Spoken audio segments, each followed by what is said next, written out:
Poďme sa pozrieť, ako vyzerá proces farbenia obočia pomocou hybridných farieb značky Beautiful Brows. Pre správnu prípravu si okolie obočia vypilingujeme a navlhčeným vatovým tampónom odstránime zvyšky produktu.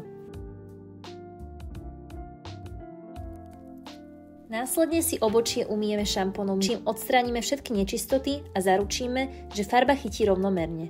Šampón očistíme navlhčeným vatovým tampónom. Pre detailnejšie nanesenie farby použijeme mapovacie pero, s ktorým si predkreslíme línie obočia.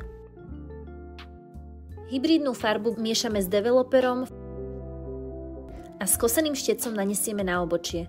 Výhoda týchto farieb je, že krásne chytajú na pokožku a teda klientke vytvoria efekt hustejšieho obočia. Farbu nechávame pôsobiť podľa pokynov na obale a požadovanej intenzity a zotierame vatovou tyčinkou. Na záver si obočie upravíme pinzetou a začistíme spodnú líniu korektorom značky Beautiful Brows. Na záver klientku poučíme o domácej starostlivosti a kocháme sa krásnym obočím.